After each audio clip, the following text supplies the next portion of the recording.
It's okay. You should have waited. It's all okay. Right, all right.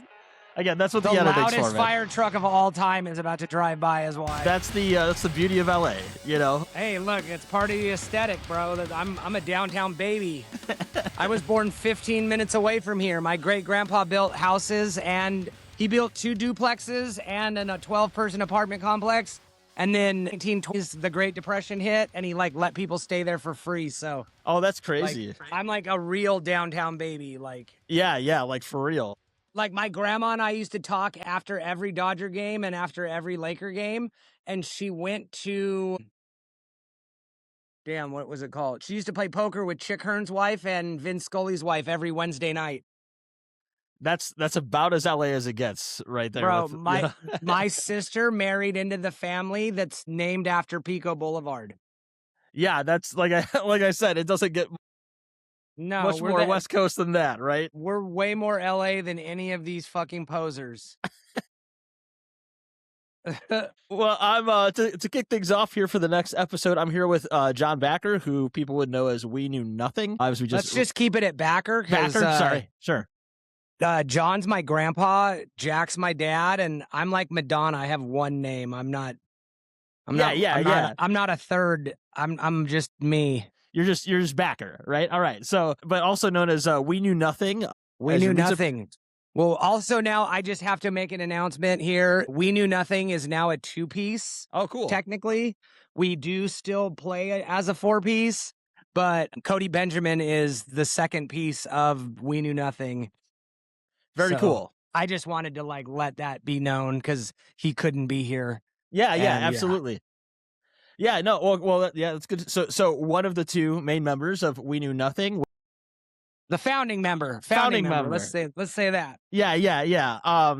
Who, you're kind of like a genre bending project. Everything from kind of very pop and pop punk hooks to kind of post hardcore elements to everything from literally song titles being related to some of the heavier bands. Those were my bands. Those are the bands that influenced me. When I was younger. Yeah, absolutely. So, and with all of that, especially with your latest track you put out, CIA, you've got a lot of political commentary and kind of social commentary stuff you've done as well. I know can't be metal or punk and be a fucking conservative because you can't be a bootlicker and a fucking rebel at the same time. Better luck next time, conservative pussies. Yeah, I apparently that's controversial in some spaces now, but we can get into that, which is ridiculous, They thought Rage Against the Machine was Rage Against a toaster or something because they're fucking so illiterate. Well, it's like Paul Ryan said back in the day, it's music to work out to or whatever, right? Messages be damned. Yeah, right. When he says to work out, he means hit Grindr servers as hard as he can. Well, what I thought would be cool today is to kind of dive into your background, because I know at least from the publicist that hit me up to kind of do this, that you've kind of been in kind of mutual aid efforts across LA in the past, that you've kind of been a human rights advocate. Definitely talking about a media literate perspective on propaganda and imperialism and everything in between, which is something I like to cover a lot on the show, especially when it comes to artists and kind of those issues. So with all that, what I'd like to do first is kind of a little bit of an icebreaker, although I know we've been talking for a little bit here now. Is just kind of tell me some of the music you've been listening to, kind of your equivalent of a Spotify on repeat, or bands or artists you've been listening to a lot lately. Just kind of shout something out. I'm kind of a weirdo. I don't really like listening to music anymore. Okay. I listen to a lot of political commentary, and I'm terrified at the shape of the world. So listening to music is a pleasure to me, and I would have to really be in a good mood to listen to music. And with all the shit that's been going down lately, good moods are few and far between. We got Mango Mussolini, who's dumber than fucking a box of bricks, leading the country straight into the ground. So, well, with that, then instead, what are some of the political commentators and commentaries that you like to listen to? I love the I Had It podcast women. Oh, I think my wife and I listen to that all the time. I think they are fucking hilarious. I love Kyle Kalinske and Crystal Ball. Awesome. Mehdi Hassan. I love Hassan Piker. I don't know who else I even could mention right now off the top of my head. That's a lot of the stuff I throw on the daily, like as soon as I get home from work. So that's like right up my alley. Who's that other guy that always does the hip hop quotes that cringes me the fuck out? Oh, that's not Mehdi Hassan. It's somebody else. Kind of like he's okay. Yeah. He's not great, but he's not bad. So I'll give him a, you know. And then I listen to like all the like haters, like all the bad side. Like I listen to the dark side a lot just to hear what they're talking about. Like Tucker It's a good Carlson. thing to do. Yeah, it's honestly a good thing to do, in my opinion. You don't want to end up in an echo chamber and not know what the freaks are talking about on a day-to-day basis. I definitely would like to hear some more from fucking Charlie Kirk. Just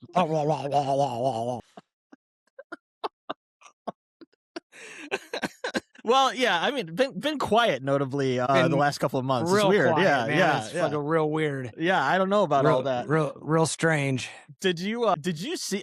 We're gonna already be off kilter here, but did you see the news on that case that came out yesterday or the day before? No, dude, enlighten me. That the guy that was arrested allegedly for doing the killing in Utah.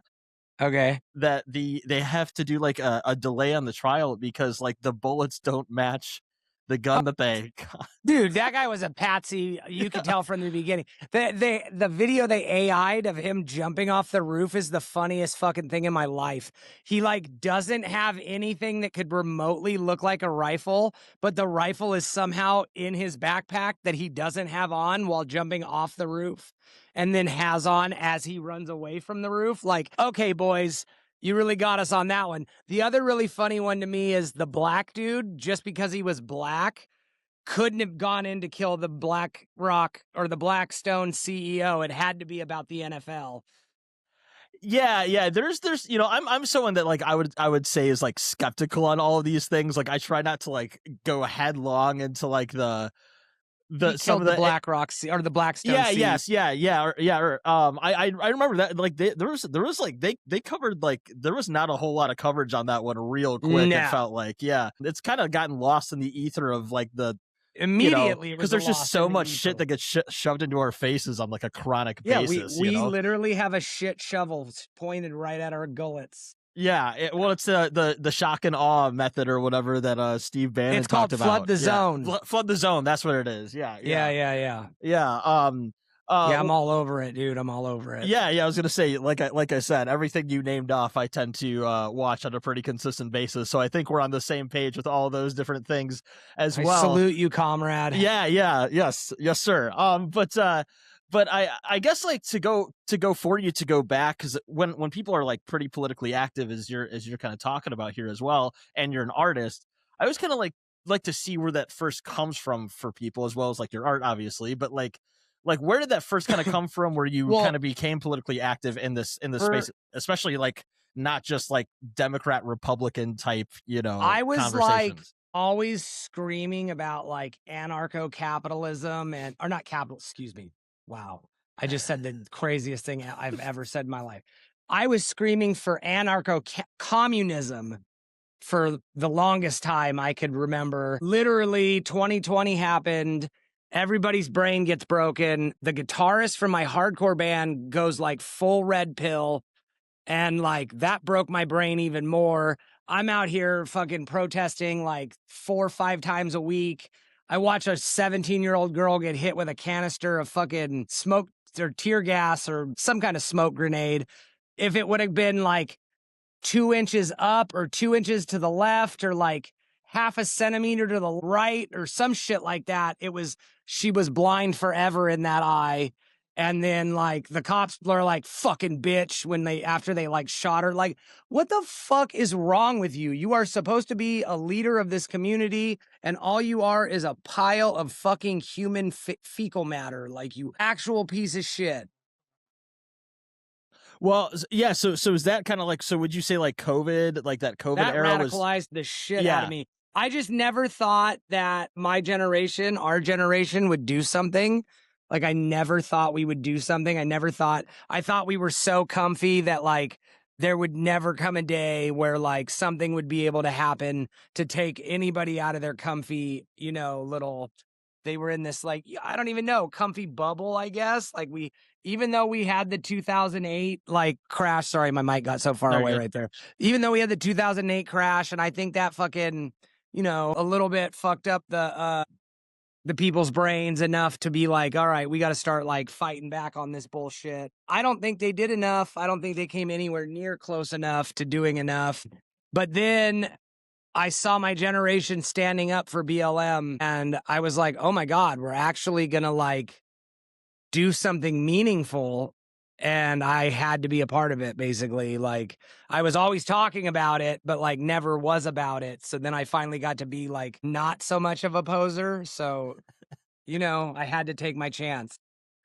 And did you know, being so enveloped in music, you said you were in a hardcore band with a guy that went full red pill around COVID times, stuff like that. Did music ever kind of like bring you in that direction? Were there ever like any specific artists that kind of did that? I loved bands that were all about like leftist shit. Like even fucking Animosity, like they weren't technically like a leftist band, but if you listen to like their lyrics, they're talking about standing up and fighting back against the man. So like they were for sure leftist media. Like they were sick. That was one of my favorite bands. God damn it, microphone. That was one of my favorite bands of all time. Loved them. Loved the Black Page. That shit was fucking sick. That was a full like socialism, communism song. Like loved it. I absolutely loved it. Loved Green Day and how much they hated the fucking right-wing ecosystem and fucking all the shit that they had to say about it. Like I just never thought we would get a turn, basically. Yeah, kind of feeling like and it did feel like, you know, I would say like with some exceptions, obviously, you know, Gen X especially to me, and then millennials, there was like this sort of like consume, you know, Gen X can't count. You can't count Gen X. They were raised around lead gasoline. They lost a collective 10 points in the IQ battle. So they are automatically too stupid to count for anything other than Republican. And yes, I have a sister and brother-in-law who are both Gen X. They are the, I guess, fucking exception that proves the rule. But the jury's still out. I'm still not convinced yet. Fair point. But I mean, you know, like with millennials, especially like you talk about like the 2008 crisis. Yeah, but millennials were learning from, well, we were like hardened to everything because everything sucked for us. But Gen Z, they literally learned from Gen X. So they're like, got to be like at least 5 points down on the IQ stand. Like they're bad. We're not looking good, brother. It's not looking good. And they have like what, 99% microplastics in their fucking semen now. And I think we have that too, but like who gives a shit about us anymore? Yeah, we're getting old, man. We're obsolete, right? No. I think we like technically should really like start pushing old people back out to sea like we used to. Yeah, except for to the same point you're saying, it's not just an age problem, right? Because there's like a massive galvanization of like far right people in like younger generations as well now. You know, like it is funny, like when we were younger, people just kind of stated like, you know, liberal older people or leftist older people or whatever would kind of act like, oh, the younger generation's going to save us. And it's like, that's not necessarily true. And then they would also say we were too lazy because we ate like $5 avocado toast. Yep. Get the fuck off my dick. You bought a 16-bedroom home with 14 bathrooms for $3,500. Who the fuck are you talking to right now with a straight face? Where I can get a 3-bedroom, 2-bath for $1.2 million. Like, get the fuck out of here. I don't want to live in fucking Oklahoma, Oaklesville, or fucking Opie Town. I don't want to live there. No, I want to live in California like I was raised. Yeah, and I know, like in Europe. Yeah. I'll go to Europe or Japan. Those are my other two options. Yeah, I mean, those places are getting some affordability crises too, but not to our extent. To any brother, 99% of them are in the middle class. They could have whatever fucking problems they need. They at least have a safety net. Yeah, no, I'm not disagreeing with you there at all, to be fair. But yeah, I know it is like, I don't know, it's a bleak set of affairs, but at the same time, like you said, there's like this dichotomy of everything being fucked. You know, us, like I think you said hardened, or I would say jaded or whatever for a very long time in our generation. I agree with you. And then COVID hits, and like I think that was, it's one of the things where it's like one of the darkest times, and yet in a lot of ways it gave you a bit of hope to see, despite everything, people actually give you hope. No, not but like the galvanization of people, despite that, like. But did they even galvanize? I thought like 85% of MAGA was screaming about how horse dewormer was better than fucking the COVID vaccine. I meant more like the like grassroots movements that were going on. Okay. My bad. I didn't mean literally COVID. I meant the era. I meant the era. Yeah. No, I am not saying that. I'm with you. So like, would you say that like that kind of like brought you to where like you kind of view things in more of this like class conscious way as opposed to like partisan politics? I feel like I've always like, I think my parents kind of raised me to have class consciousness. Like we were really lucky growing up. I mean, my parents didn't make like crazy money, but like they made decent money, and like they were like older when they had me. I have 3 sisters. They're all half sisters, but they were like, the youngest one was like 13 years older than me, so she wasn't at the house when I was growing up. So I basically grew up an only child with siblings, and like, I don't know, I just watched these people like fuck everything off, basically. And then now they like blame us for everything. It's crazy.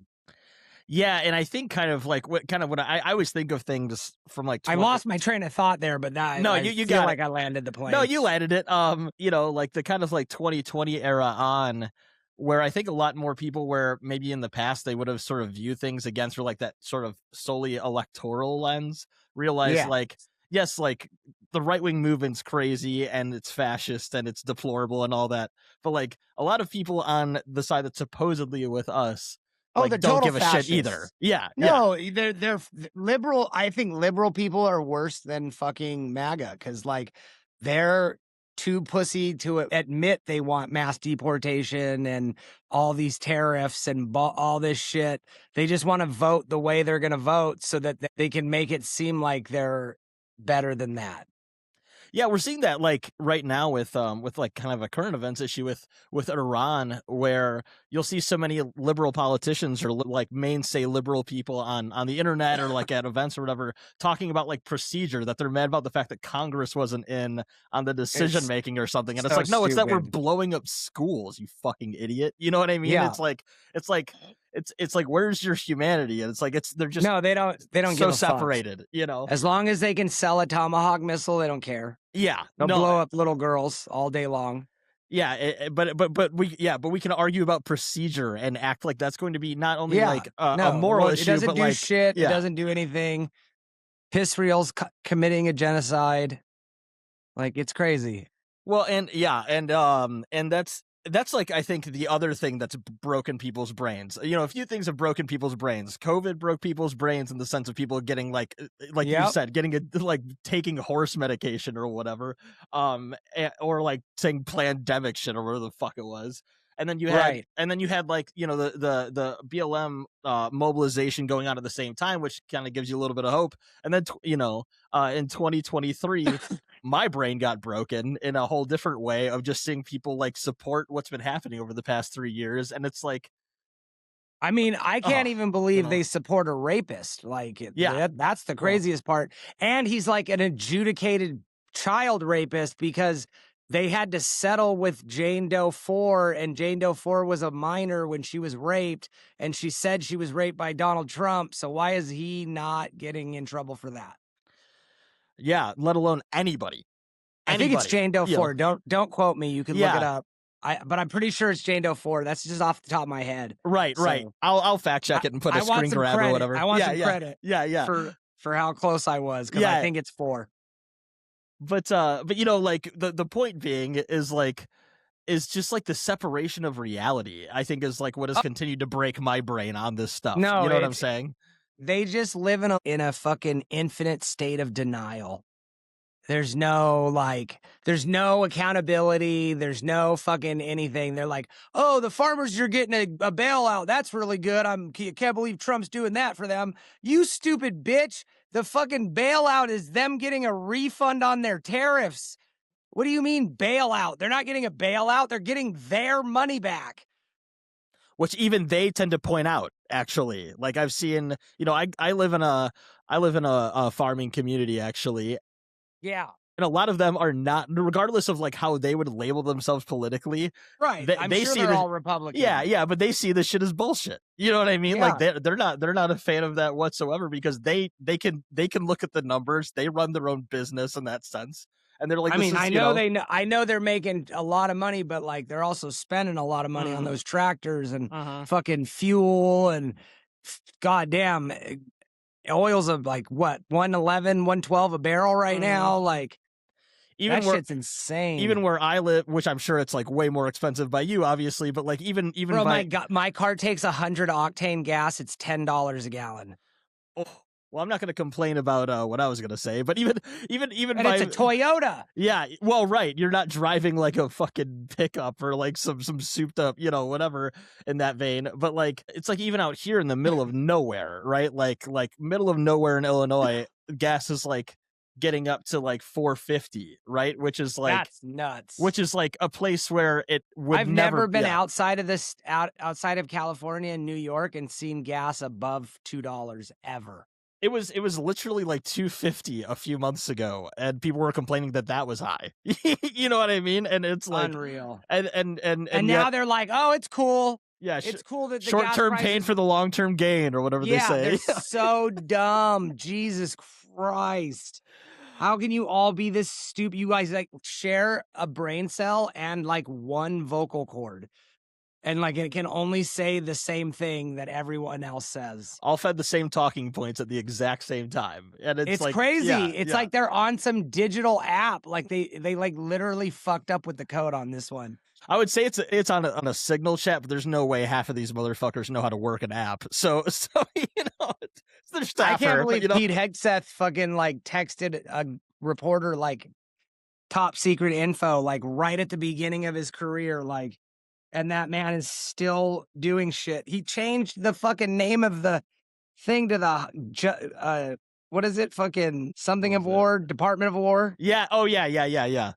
Yeah, that's just absurd, childish middle school behavior. Yeah. What are you, 8? To go with that a little bit, though, you know, you talked about being in this hardcore band, getting galvanized in politics. When you started the project WeKnewNothing, was there like a thought there initially that you would include sort of like this commentary that you're talking about, that you consume this political commentary stuff like pretty endlessly? Well, you're active in political spaces. Like, was that a plan for you from the get-go? The WeKnewNothing name is literally making fun of Republicans. Is it? I was wondering that. Yeah. No, that was the whole point of the name. And I knew they wouldn't get it. And they always are like, oh, your name fits you so well. And I'm like, you just don't even understand how well. But like, when did the project kind of come about? When did you kind of start doing? And what was kind of the influence? Dude, I worked on the first project for like 6 years. Easy. Like no doing anything but the first project. The second project's like already almost done, but I haven't put out the first project yet. So that's going to drop like really soon, actually. I just have to, the mastering people are like sequencing the album so it all sounds good together. And I think I have to give them 2 songs, but we've been kind of in like email chicken, basically. Yeah, I know how that goes. Yeah. Like, so you're talking about the first full length for this project. Is that kind of that's what you're referencing? I mean, I guess we're calling it a full length. It has like, I don't know, 13 tracks or something like that. I would say that's a full length record. I was gonna call it an EP, but whatever. Like we can. What do these words mean anymore? You know what is they it? don't mean shit. I mean that's why. Like let me call it an EP. Yeah, It's your project. Songs are the same song twice, so it doesn't count. Oh, I get you. But like, you know, I think you first put out your first song with this project. You put out, at least from streaming platforms that I can see, was Suicide Silence in 2021, right? And you did a sequence where you did Suicide Silence, Job for a Cowboy, Between the Buried and Me, Dillinger Escape Plan, As I Lay Dying, Every Time I Die, The Red Chord, Converge. I don't think any of those made it except for maybe 2. But what I mean is like, or 3. you had referenced this a little bit earlier, but what was, I think for like SEO stuff, even from a business standpoint, it's not a bad idea to do, to be honest. But like, what was the idea of like naming the songs after these big name artists in the scene? I mean, literally, those are just the bands that were like the ones that like why I made music. I just thought those were the guys. Like, those, like I got to see some of those guys. Like, I grew up around Mitch, man. Like Mitch was the man. Like, and like I got to see some of these bands like really up close, like because of him. And I don't know, naming these, like my first song was called Suicide Silence. Like that was the first song I did.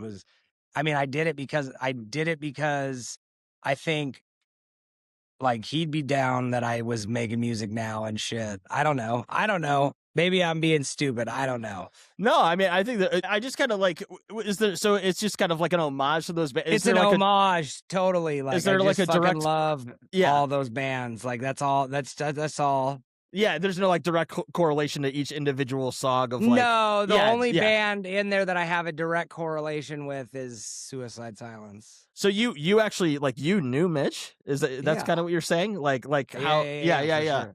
That's like when I was little. We knew each other. Yes, that's pretty crazy. When he was like the most edge dude you've ever met in your entire life, I knew him for a long time. I remember like one of the first time, I forget which music video it was, because I kind of got into some of this music a little late because I grew up like pretty religious. And so like when I first got this stuff, I just like started diving into it, And I forget which music video it was. It might have been You Only Live, where they're like in the shooting range and they're all just getting obliterated. So sick. Yeah, and I just watched it and I was like, what the fuck is happening? This is just like the coolest thing I've ever seen, No, he was like the greatest front man to ever exist, dude. Yeah, was definitely such a like he would have been Ollie. He would have been Ollie. Yeah. Yeah. He wouldn't have had a career that he has right now if Mitch was still here. Yeah, I mean, there's definitely. He would have a career, but it wouldn't be like it is right now. Definitely wouldn't have had the same look necessarily, or the same appeal. Mitch right? had that look, and like there was more than just a little bit of feel. Yeah, absolutely. One song of yours, I know I'm kind of bouncing all over the place though, but again, we talked about it, the most recent one. And again, I want to get into your EP a little bit too, because there's a lot of CIA. Are you talking about CIA? Yeah. CIA was when I had heard a few of your songs prior to getting hit up, and I hadn't heard the latest one that you had put out, and I checked it out, and I was like, oh yeah, this is like so up my alley to talk to somebody about. So like, sick. What was the the lyrics in this, like line for line, are like very politically conscious and like very biting, like line to line. So like, what was the influence there other than obviously the CIA? What was the reason for like kind of making the song that's so front facing? I mean, come on, man. I'm just a good guy with a instrument and a fucking communist voice, I guess. I just got that communist twang in my voice. Communist twang. That's a new one for me. I dig it. No, but like with I just want to see. Look at. I know what it's like to live as a privileged person, and I think everybody deserves to live as a privileged person. So I don't think there should be privileged people. I mean, I get like not everybody can be privileged at all times, but like I believe there's enough things and whatever to like everybody can be privileged at some time, and like it doesn't have to be as hard for everybody as it is, like because it's so easy for some people and so hard for others. And if you're born with any generational wealth, it's like, well, fuck, you already won the game, dude. You don't even really have to do much. Just figure something out that like you can do. And like I hate that for everyone. I honestly do. Like I hate it. Like I think it's the worst. Well, and even from a practical standpoint of somebody coming from like an upper middle class family or something, right? It's like if you have some sort of struggle, like if you go through drug addiction or you have like a major injury or whatever else, like they can help you out. Yeah, they can help you out, which is like that's good that you have that opportunity. No, but everyone should have that opportunity. That's what I'm saying. Everybody deserves that. Like you get it. That's a second chance that you can't get, like because you can't afford it. Like that's not right. Like there should be free programs for everybody. They'd get off the first time almost guaranteed. Like Yeah, and just like I think just like anybody coming from that space, like just recognizing the only difference between you and somebody that might be like houseless or something is like that you got like the better lottery in life where you were born. Like that's No, it's it. one illness that Yeah. costs you $5,000 Huh? when you don't have a job that pays you that. Yep. That's all it is. Mm-hmm. You being between the guy and the homeless guy is $5,000 at a hospital. Like, boom, bam, your fucking wages are sieged. You no longer have a home. Like, boom, that's it. Yeah, like it's really as simple as that. But if you're a billionaire, then you don't have to pay anything at all, or you'll run away to another country. Where are they fucking gonna go? We're the biggest market on earth, you dummies.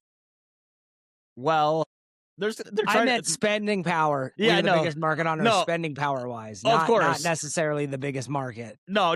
I was just clarifying. Of course. But I mean, like, they're already trying to do that in some other, you've seen them trying to infiltrate, which it's not hard to infiltrate places like Germany and trying to like galvanize the far right party there. In Italy, they're trying to galvanize the fascist party openly, like Elon Musk and all these guys. And it's like, come they're on, all falling apart because they're all turds. Yep. So yeah. Elon Musk, you can't just get rich and not be a turd. He's just always a turd. And negative charisma at all times. He's always got minus aura going on. Yeah, I remember when he was playing that video game and he was lying about it, and then like he would play the video game, and then I would be like, dude, you have no aura. There's no way you got this good. Like, you have no fucking aura in that game at all, and you're like trying to act like you're the greatest at it. Get the fuck out of here. This is so fake. Well, and how pathetic is it? It's like you said, it's like you're literally the richest person on the planet, and you have to like pay someone to make you look good in a video game. Like, who is this for? And like the timelines don't even check out. Like, of you playing at those times, like, why would you do this? I don't understand. Like, who fucking cares? Yeah.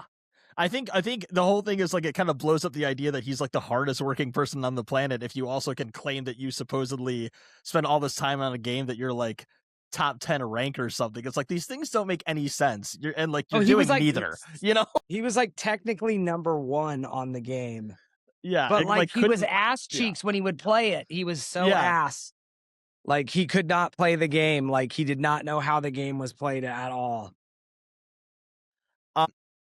Well, with CIA that you put out, that was like the most recent song that you released. Is there, with your EP that you had done as well, Hurt Me Most, that you had songs with Nothing Nowhere quite a bit on this, as well as Mod Sun, Kellen Quinn, Lil Lotus, all these different people that are like pretty big names. Yeah. In different aspects of the scene. What was kind of like that collaboration aspect like when it comes to the music? How did you connect with these people? Yeah. They're just the homies, I just like working with friends. They're cool. They're all cool dudes. I loved working with Mod Sun. He was great. He was like, I hadn't met him. Like, I met him a couple times, but not like anything like serious or like anything. And then like we just ended up working on a song together, and he was fucking awesome. Like, he was like one of the nicest people I've ever worked with, for sure. And I love working with Joe. I think we sound fucking awesome together. So me and Nothing Nowhere, like, I think we sound fucking sick. So it's always fun working with him. Well, like, your guys' music obviously like meshes extremely well. Like, I feel like it's got. I feel like we're gonna have to hit a couple more here in the future. So hopefully, maybe like We Knew Nothing Nowhere. Yeah. Hey, it works together, Yeah. I mean, I think that would be tough. I'd be down to do it. You guys got to convince Joe. That's all. Yeah. No, I mean, I think he's already done several collaborations with you. I don't think it's like too far of a stretch to say that would work out. Just do a couple more songs. We do a small little EP. Yeah. I think it would be sick. We Knew Nothing Nowhere. I've been thinking about it for a long time, obviously. Got to give him the pitch, I'm gonna try. I'm gonna try to hit him with it, but we'll see what he says. Well, I know he's a busy man. Oh yeah, it seems like prolific is a pretty key phrase for him for sure. But with like these kind of frequent collaborations you've done on, especially on that EP that you released with all these singles, what's kind of, do you actually meet with these people in person? Is it more of like a Dropbox send over and collaboration remotely type deal? Like, how do you kind of handle that? Joe's in like Virginia, so he just stayed in Virginia. Because it was like right before he was going on tour, so like we didn't really link up. But then me and Maud, we linked up. Me and Little Lotus, we chilled. He lives right down the street from me, so like whenever we want to work, we work.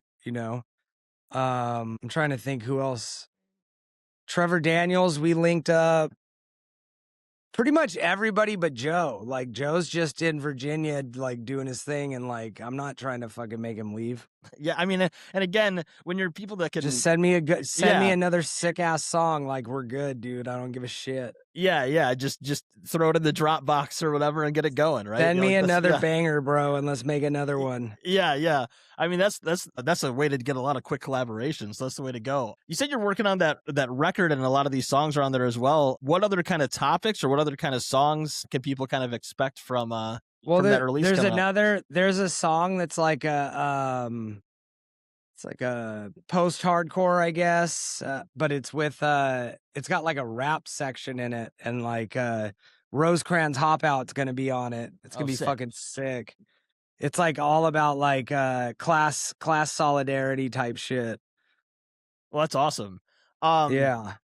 Since you've done so many collaborations, are there people, because you've had what I would like to my next album's gonna have like none. Okay, that's what I was going to ask. Yeah, just kind of want to make sure to kind of have it be more purely like your baby, so to speak, like that. Yeah, it's just going to be me and Cody, and then like we're gonna rent a drummer to go on tour, and then John Benward will play guitar for us too. So like I'll probably play bass and sing, and then Cody will play guitar, and then John Benward will play guitar, and then we got to find like a drummer, I guess. And then with kind of like a lot of these releases, I know I've seen you do a lot of things online and obviously these features and everything. Do you kind of like have ambitions to do more, more like live touring with this project going forward? Or are you a fan of more? No, this next project is going to be like so fun at shows. Like I can't wait. We have so many breakdowns, and like I really came back to it's like post-hardcore, like it's kind of crazy. I don't know how to explain it. Well, I mean, again, I'm sure it fits a lot with, does it kind of fit still like pretty cohesively with the other releases you've done, like just a little bit heavier, so to speak? Yeah. I mean, it will, when you get the whole album experience, you'll understand like we started off doing some of the similar things, and then like kind of like just decided to have like a little more fun and a lot more heavy. Yeah, go to like the end of the spectrum of like what's collectively what I kind of think of as like the warped scene. They just kind of like the different aesthetics you can pull from, right? Yeah, for sure. That's like exactly it. I just have a few more questions for you, so I appreciate your time. So like if you get this project going, I know you said you've got your album that you've just got a few songs left to kind of send over, and some of these other ones will be on there. Like 12 or 13, I think. And you get going with it. What other bands, like if you got to open for any of the bands sort of within the scene that are staples within the scene, emo, post-hardcore, metalcore, whatever, who would you like to, if you could tour with a few of them, that you could pick whoever they are, who would you want to go on tour with? I would definitely go on tour with Sachi 6. They're sick. I like them a lot. Are we talking about like old bands or new bands? Doesn't matter. Whatever, Under Oath, I would have to say. I mean, classic. Yeah, like the original lineup, not yeah. Like the fifth lineup. Or actually, I think it was the second lineup is the one I'm actually talking about. With like Spencer and oh my god, it's the one where they made all like the smash like like, singles. Mm-hmm. Yeah, well, that squad I want coming with me. Which is like most of the guys still back in the newest iteration. Most of them. Yeah. Dang, I don't know, man. Pierce the Veil. Yeah, you got to get Vic on a song. That's what you got to do. Dude, I think I might have to really. You got Kellen Quinn. You got to get him, and then you can just do sort of like you got the King for a Day people. I don't know if I tried to get a Kellen Quinn. I don't know how great it came out, but we'll see. I guess. Yeah, I mean, in the future. Yeah, absolutely. And I guess last thing too, because obviously I play a song at the end. I usually let the people pick, but I'm gonna go ahead and say it's got to be CIA. That's your most recent song. Kind of fits with the conversation we're having.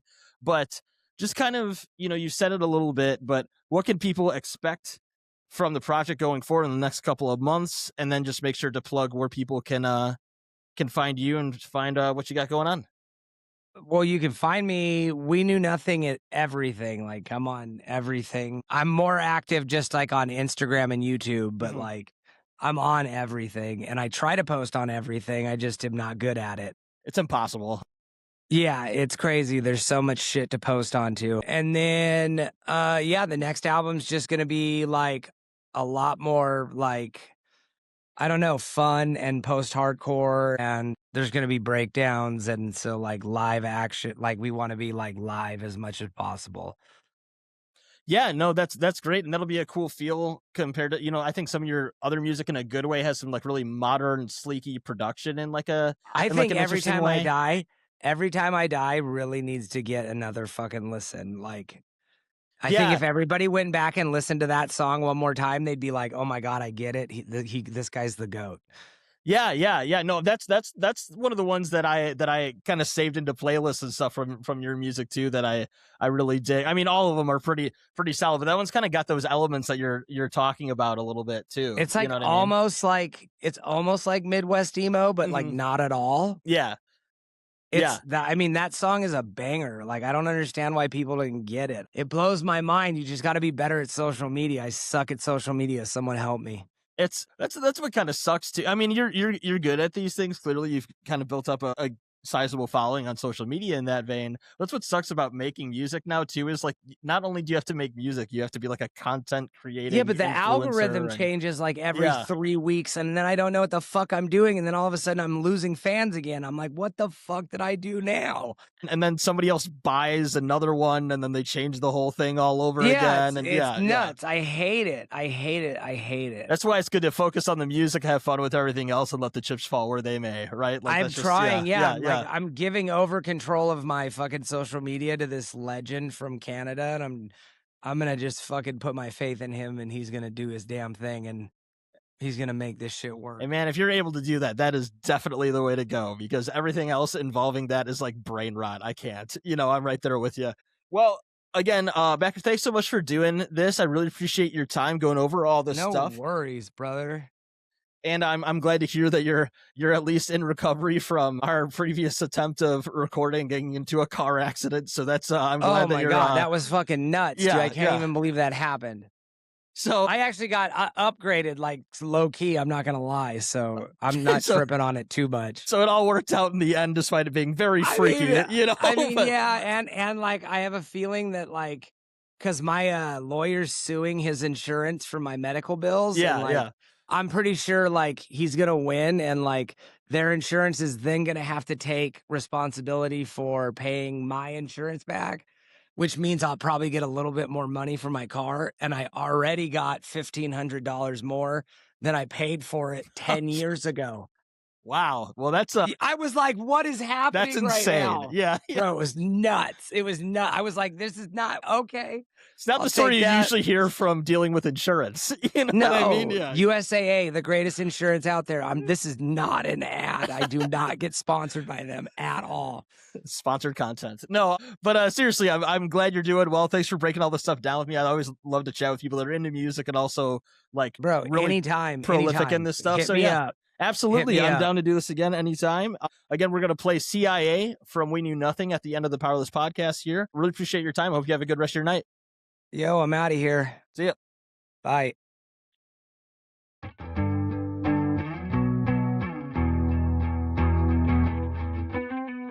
Guatemala, Nicaragua, Venezuela, Guam and Cuba, Indonesia, South Korea, Vietnam and Costa Rica. Organizers, sympathizers, shot down in the name of freedom. It's all lies, the FBI and the CIA, we don't fucking need them. Everyone is trying to escape, wanting to determine their own fate.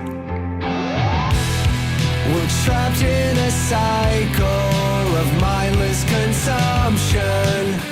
We can't function any other way. They steal what we make and they leave us with nothing. Just a fuck you from the CIA.